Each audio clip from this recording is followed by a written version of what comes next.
코로나가 한창이던 지난 2년의 기간 중에 스리생이라고 하는 드라마가 사람들에게서 많은 인기를 끌었습니다. 스리생이 뭐냐면요, 슬기로운 의사 생활의 준말이에요. 특별히 이 스리생 시즌 2는요, 그 첫 방송에서부터 끝날 때까지 한 번도 시청률이 10% 밑으로 떨어지지 않을 정도로 많은 관심을 받았습니다. 여러분들 보셨나요? 그 드라마의 마지막 장면이 참 인상적이었습니다. 그 드라마 속에 이 5명의 친구 의사가요, 나란히 서가지고 그 석양을 이제 바라보면서 대화를 하거든요. 그때 여주인공이 이렇게 말합니다. 어렸을 땐 해 뜨는 거 보는 게 좋았는데 이젠 이상하게 해 지는 지금 이 시간이 너무 좋아. 그러니까 남주인공이 이렇게 대답을 해요. 왜 그런지 알아? 왜 그런지 아세요?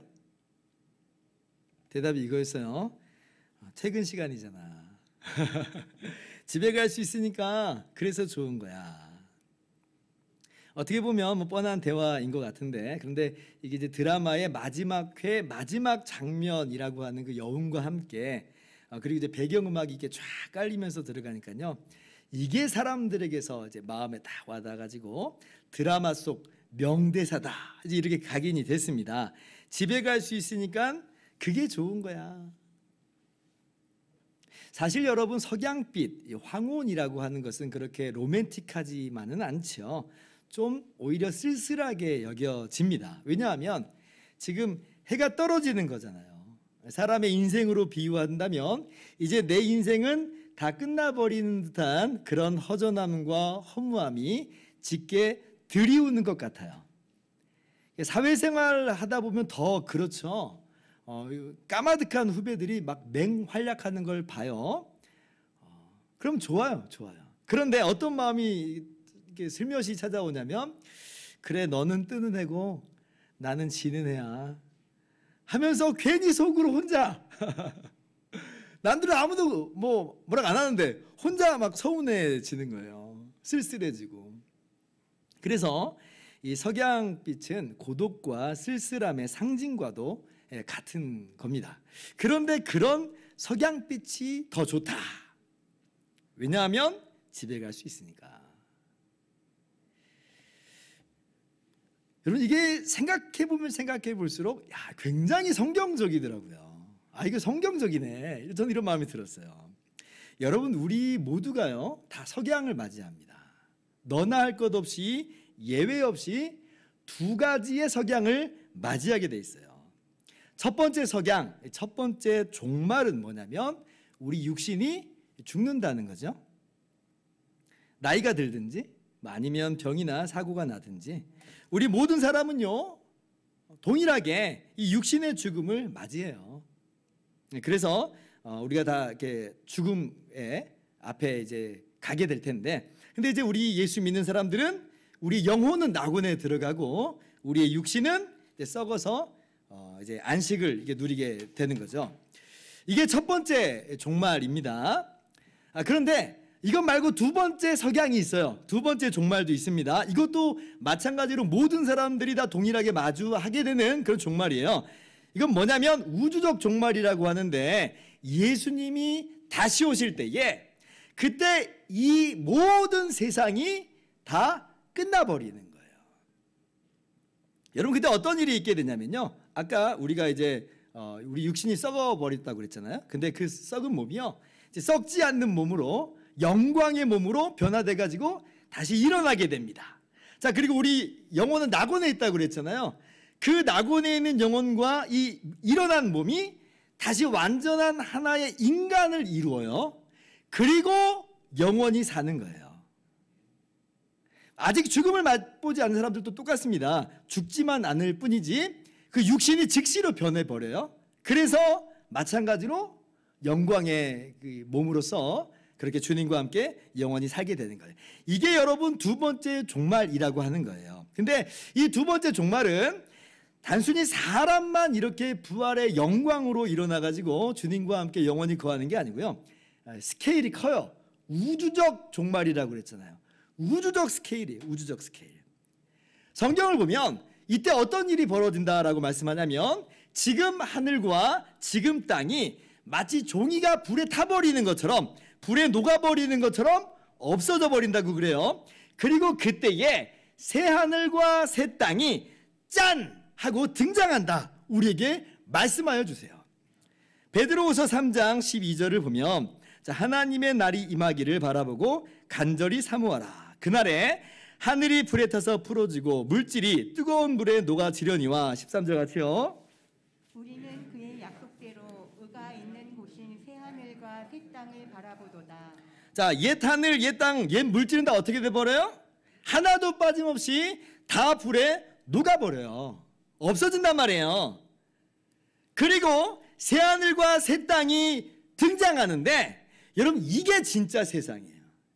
이 세상은 영원한 세상이에요. 그래서 이때야말로 정말 우리의 인생이 시작되는 거예요.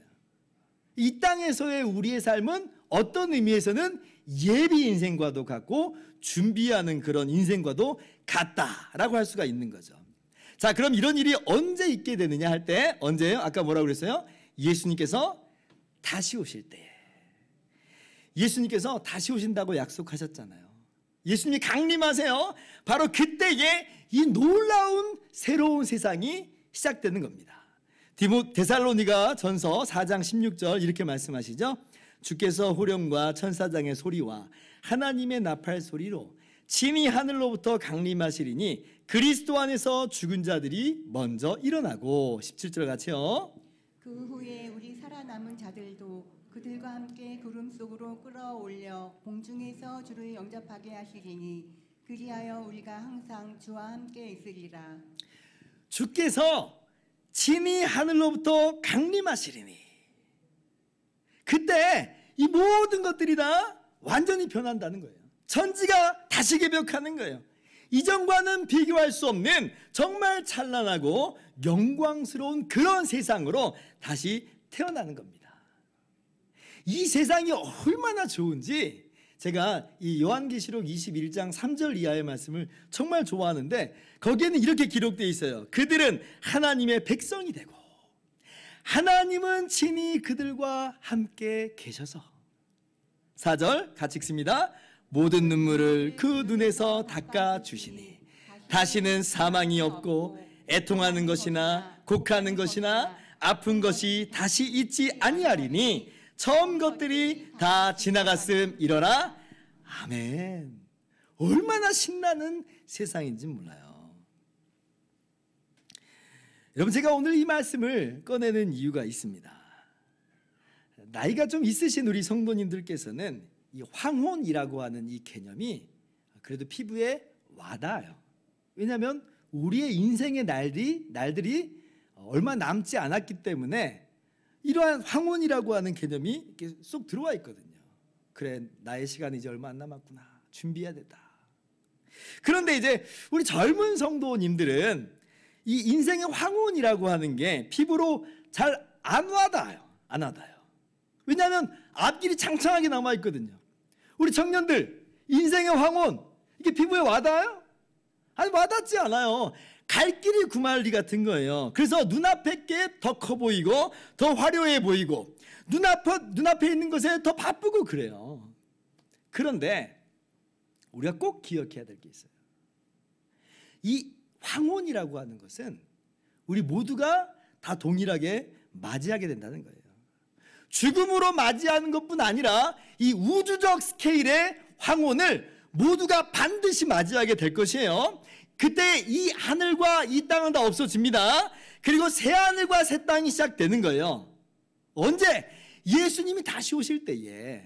그런데 문제는 뭐냐면 예수님이 다시 오신다고 하는 게 그날이 언제인지를 우리가 아무도 모른다는 거예요. 아무도 몰라요.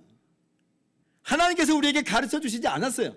앞으로도 가르쳐 주시지 않을 거예요. 성경을 보면 때와 시기는 너희가 알 바 아니요 라고 말씀하셨거든요.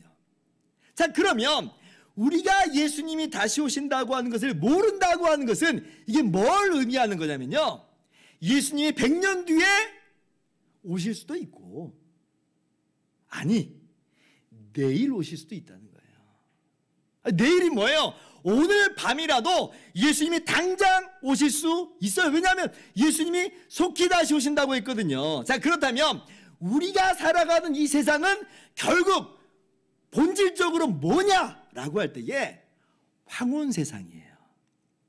이 세상은 지금 떠오르는 세상이 아니라 이 세상은 지고 있는 세상이에요.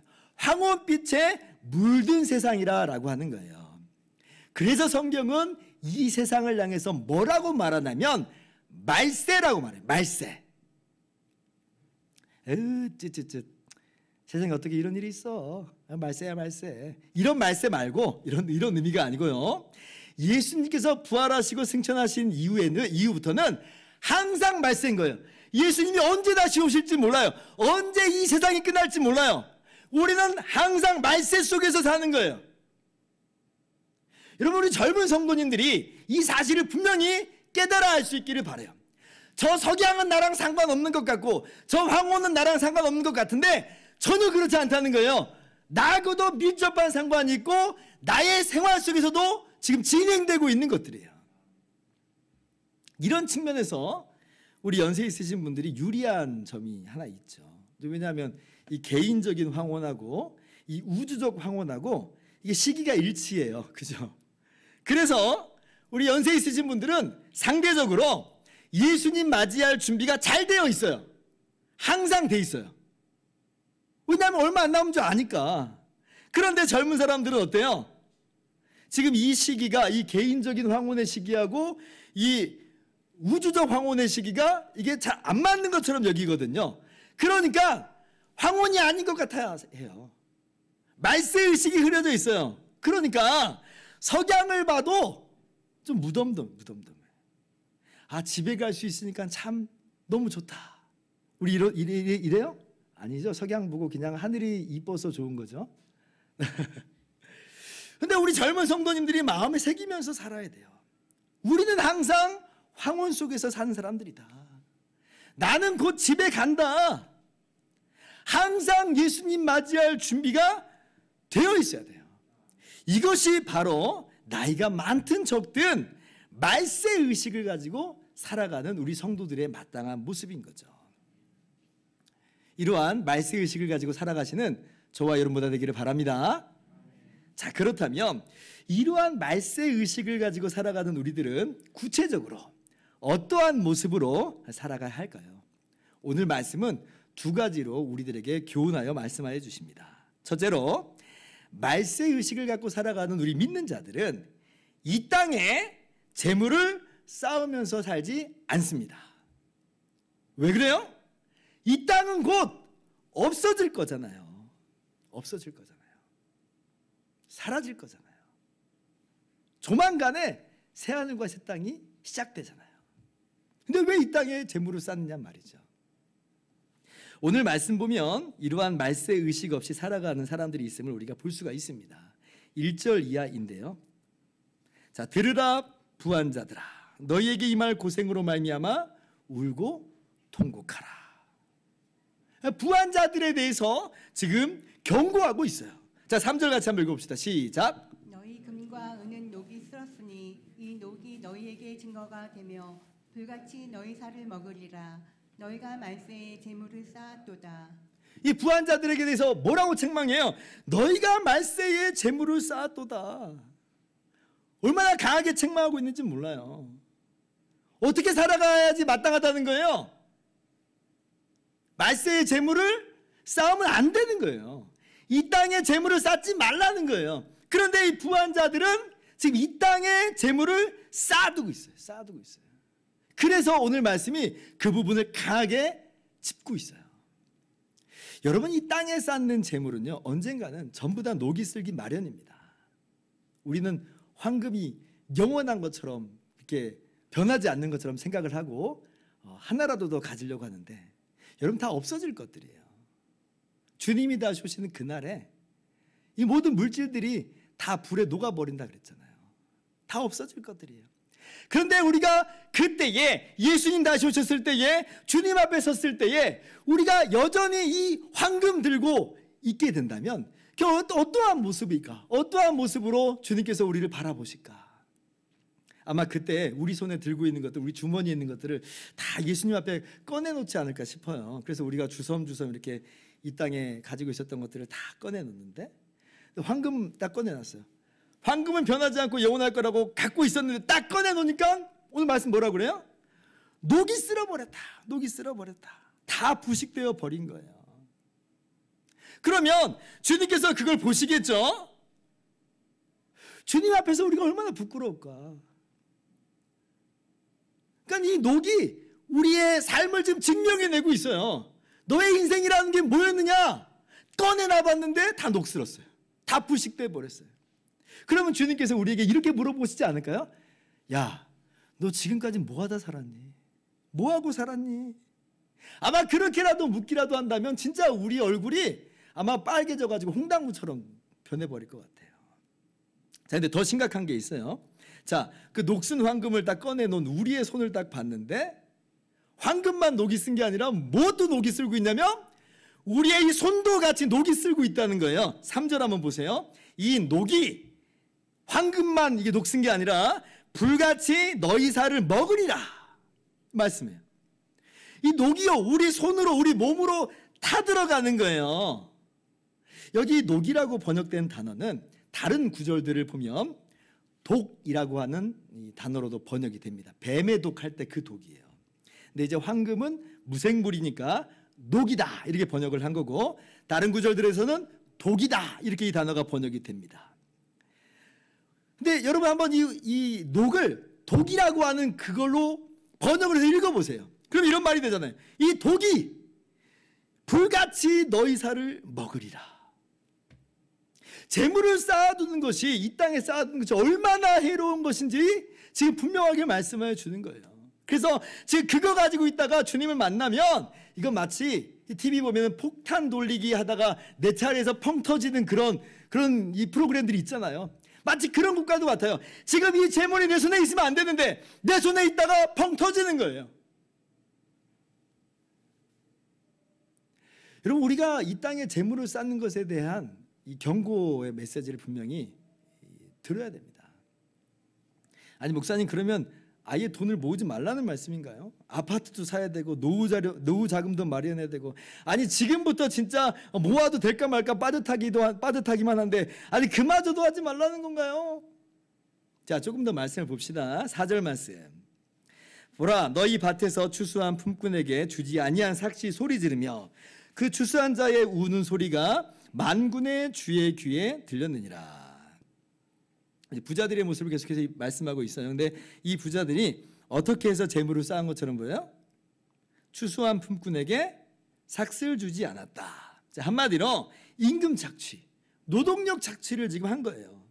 자신의 우월한 지위와 이 신분을 이용해 가지고 불의를 행하고 있는 겁니다. 그래놓고 자기는 그걸 가지고 떵떵거리면서 사는 거예요. 그러니까 자기를 위해서 재물을 쌓는 거예요.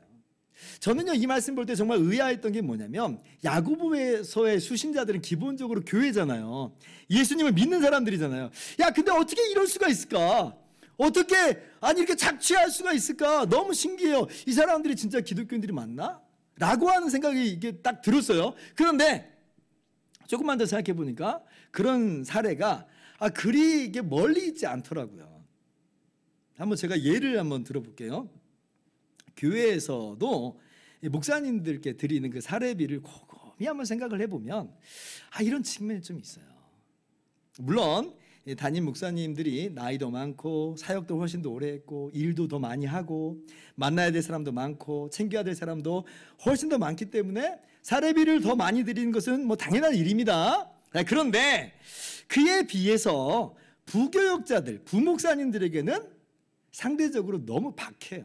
너무 박해요. 뭐 모든 교회가 그런다는 게 아니라 그런 교회가 일부 있다는 거예요. 돌이켜보면 저도 부교육자 시절에 뭐 주시든 안 주시든 뭐 나는 돈 버는 사람이 아니라 나는 주님의 일을 하는 사람이야 라고 하면서 열심히 했어요. 그런데 솔직히 의아함은 들더라고요. 의아함은 들어요. 그런데 너 아무리 그래도 차이가 너무 심한 거 아니야? 2배가 뭐예요? 3배 3배 차이가 나는데 이거는 좀 너무 심한 거 아닌가라고 하는 생각이 좀 들더라고요. 저도 좀 고생한 케이스예요. 그분들이 많이 받은 게 아니라 제가 진짜 못 받았거든요. 그런데 부교육자 시절에 이렇게 고생한 사람도 시간이 좀 흐르다 보면 생각이 좀 바뀌나 봐요. 부교육자 시절엔 고생 좀 해봐야 돼. 라떼는 말이야 죽을 각오로 했어. 물론 사역자가 돼가지고 뭐 돈 밝히는 것에 대해서 경계하는 그런 측면에서 훈련시키는 걸 수도 있어요. 예, 그럴 수 있어요. 아니 그러면 같이 안 받든지요. 근데 당신은 많이 받으시면서 왜 부교육자들에만 희생을 요구하는가? 이건 이율배반이 아닌가라고 하는 거예요. 물론 교회들이 재정 상황이 열악하기 때문에 어쩔 수 없는 경우들이 많다는 걸 전 너무 잘 알고 있습니다.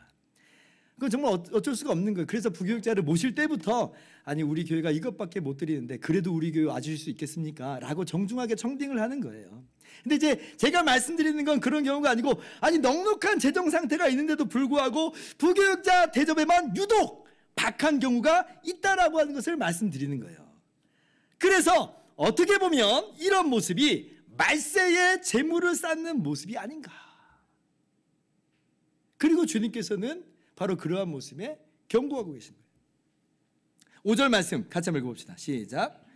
너희가 땅에서 사치하고 방종하여 살육의 날에 너희 마음을 살찌게 하였도다. 역시 지금 부자의 모습을 계속해서 지금 말씀하여 주고 있어요. 그런데 여러분 이 말씀이 부자가 지금 직접 사람 죽였다는 이야기 아닙니다. 근데 어떠한 일이 지금 벌어지고 있냐면 지금 부자의 대문 밖에는 굶어 죽어간 사람들이 있다는 거예요. 그리고 이 부자들은 그런 사람들이 어떻게 되든지 말든지 신경 안 쓰고 살아가고 있어요. 야고보서는 행함이 있는 믿음, 행함과 분리되지 않는 참된 믿음을 굉장히 많이 강조하는데요. 이미 야고보서 2장 15절 이하를 보면 이런 말씀이 기록되어 있습니다. 만일 형제나 자매가 헐벗고 일용할 양식이 없는데 너희 중에 누구든지 그에게 이르되 평안히 가라, 덥게 하라, 배부르게 하라 하며 그 몸에 쓸 것을 주지 아니하면 무슨 유익이 있으리요. 여러분 지금 그 가난한 사람 부자 만들어주자 이런 얘기 아니에요. 일용할 양식이 없으니까 따뜻한 밥 한 끼라도 지금 대접해줘라 이런 말씀이에요. 근데 오늘 말씀하고 연결시켜 보세요. 자, 부자들은 자신들은 사치하고 방탕해요. 그런데 다른 사람들은 따뜻한 밥 한 끼를 안 사주는 거예요.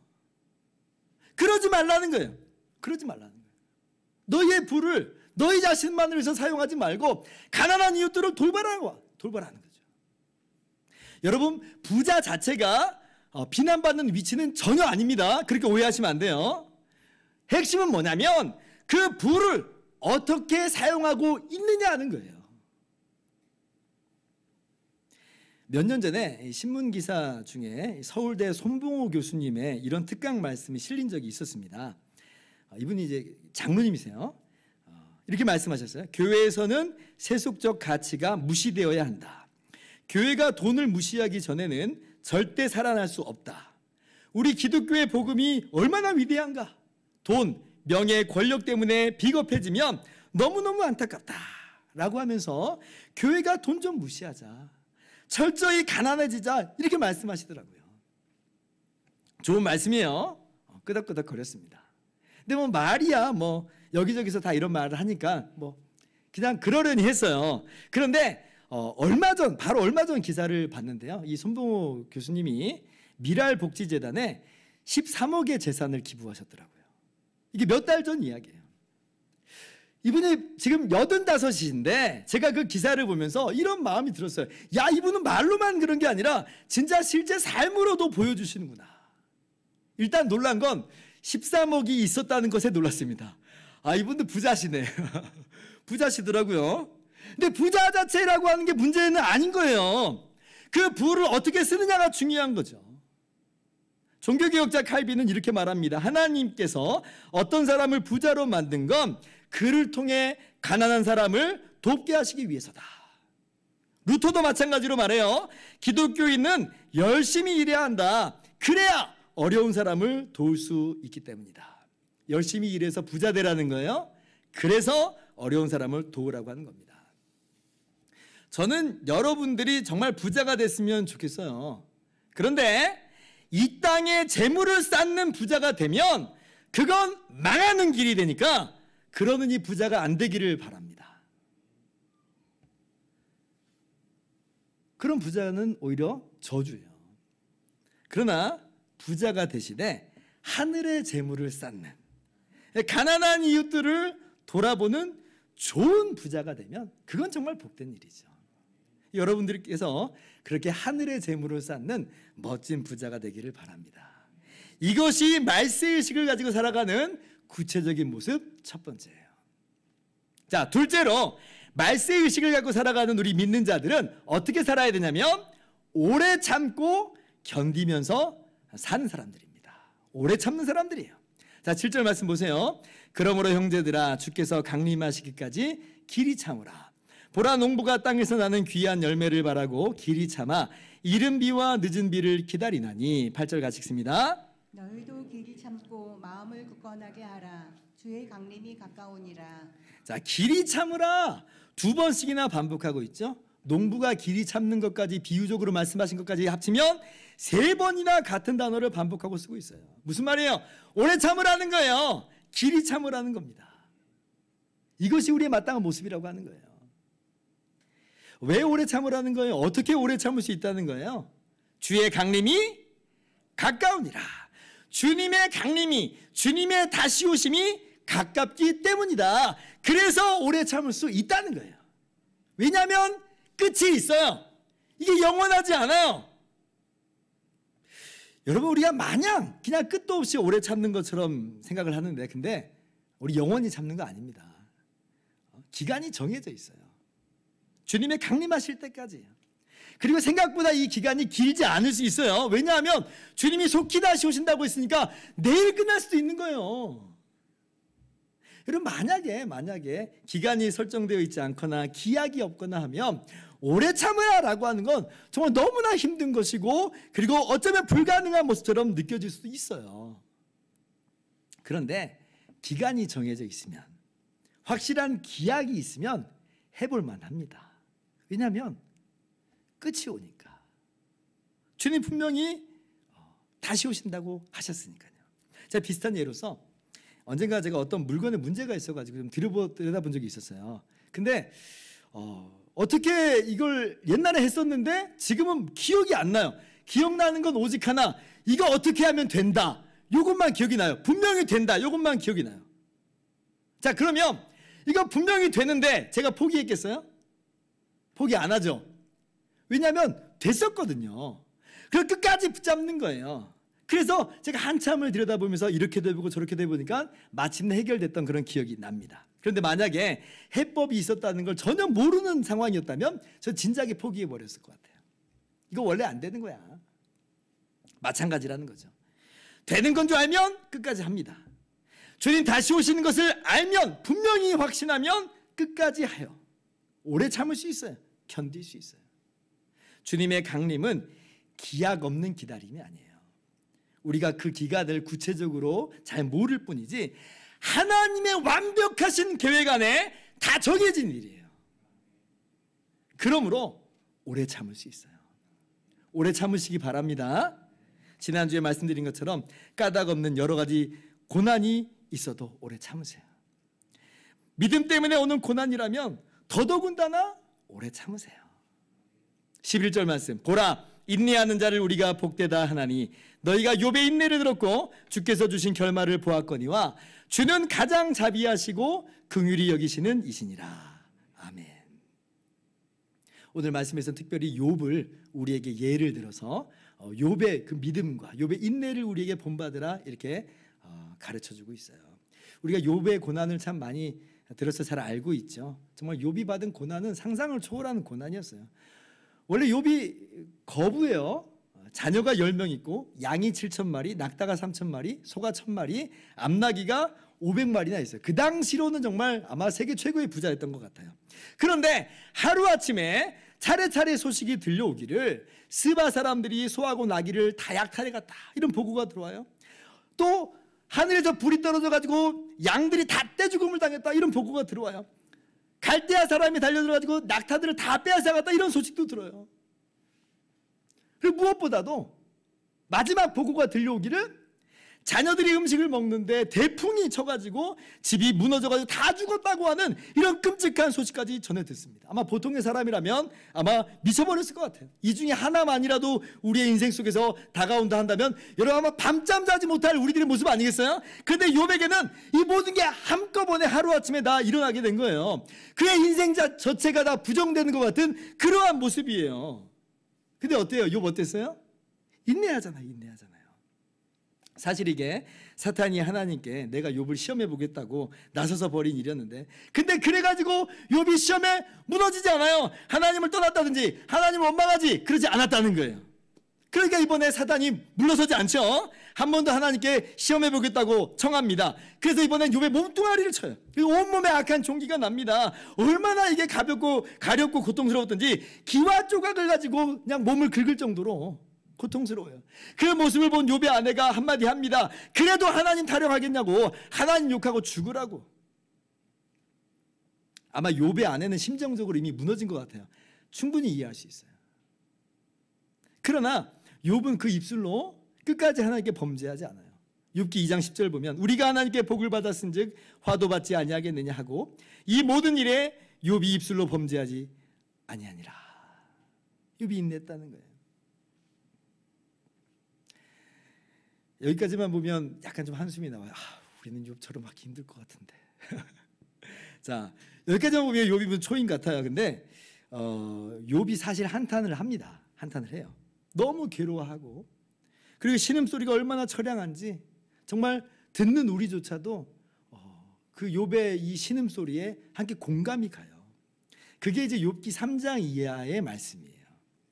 이 말은 무슨 말이냐면 욥이 우리하고 다른 초인 아니라고 하는 거예요. 우리하고 똑같은 사람이라고 하는 걸 보여주는 거예요. 그래서 욥이요 하나님께 따져 묻듯이 그렇게 하나님께 아뢰기도 합니다. 그런데 그럼에도 불구하고 욥의 인내라고 하는 것은 이게 뭘 말하는 거냐면 아무리 그래도 욥이 하나님을 경외하는 자리를 절대로 벗어나질 않아요. 이해가 안 돼서 하나님 좀 대답 좀 해주세요 라고 울부짖지만 그래도 여전히 욥에게는 하나님은 나의 하나님이고 만물의 주인이신 하나님이라는 고백이 녹아 있어요. 그러면서 인내하는 거예요. 인내하는 모습이 그렇게 고상하게만 보이지 않을 수 있다는 겁니다. 너무 힘들어가지고 떼굴떼굴 굴릴 수 있어요. 괜찮아요. 그러나 오직 한 가지, 하나님 나의 하나님이십니다. 예수님 나의 주님이십니다. 이거 떠나지 않으면 돼요. 하나님은 온 우주 만물을 창조하시고 다스리신 주인이십니다. 이 고백에서 떠나지 않으면 되는 거예요. 이게 인내예요. 결국 어떻게 돼요? 마침내 하나님께서 욥을 만나주시죠. 비록 욥의 이런 연약한 모습, 이런 욥의 허물을 일깨워 주시기도 하시지만 그렇다고 욥을 손절하시지 않아요. 오히려 욥을 완벽하게 회복시켜 주시죠. 이게 욥에게 나타난 결말이에요. 하나님께서 욥에게 갑절의 복을 주시잖아요. 양이 아까 7,000마리였는데 욥을 다시 회복시켜 주시는데 양이 14,000마리, 낙타가 6,000마리, 소가 2,000마리, 암낙이 1,000마리 이렇게 갚아주세요. 그리고 자녀도 다시 한번 10명의 자녀를 낳게 하십니다. 자녀는 왜 20명이 아닌가 싶은데 아마도 그 10명의 이전의 자녀들은 죽어 없어진 거 아니죠? 그 영혼은 이미 하나님의 품에 안겨 있어요. 여전히 있는 거예요. 그러니까 10명의 자녀를 더 주시는 것만 해도 그게 갑절이 되는 거예요. 20명이 된 거니까. 어쨌든지 간에 이것이 뭐냐? 하나님께서 욥에게 주신 결말이에요. 하나님 얼마나 자비가 많으시고 얼마나 긍휼이 많으신 하나님인가. 그 하나님이 인내하는 욥의 인생 가운데 결국 개입하시고 놀라운 은혜를 베풀어 주시더라 하는 거죠. 마찬가지입니다. 이 땅에서 여러 가지 시험을 당하고 믿음의 시련을 겪고 그래서 정말 힘겨운 시간일 수 있는데 여러분 이게 끝이 아니라는 거예요. 하나님이 예비하신 결말 해피엔딩이 있어요. 그것이 바로 새하늘과 새 땅이에요.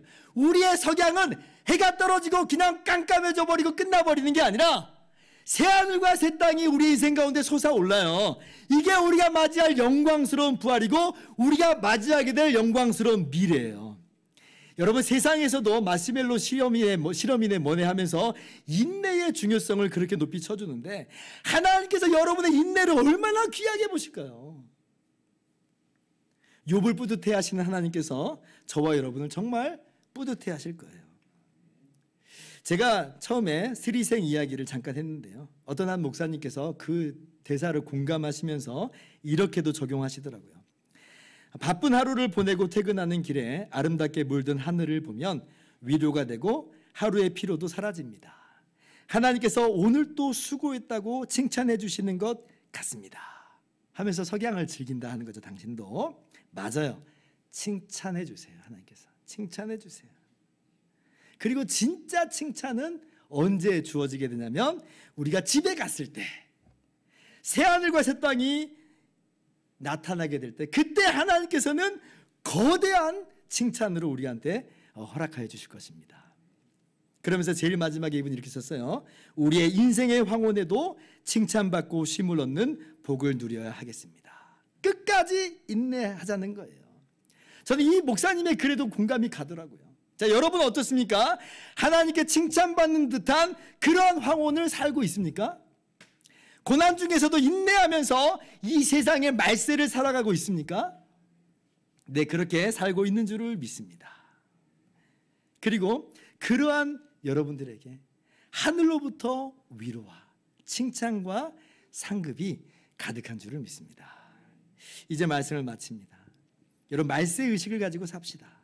주님의 강림이 가깝습니다. 영광의 부활이 멀지 않았어요. 주님께서 다시 오실 그날, 새하늘과 새 땅이 임할 그날이 멀지 않았어요. 그러므로 재물을 이 땅에 쌓는 것이 아니라 하늘에 쌓으면서 사시기를 바랍니다.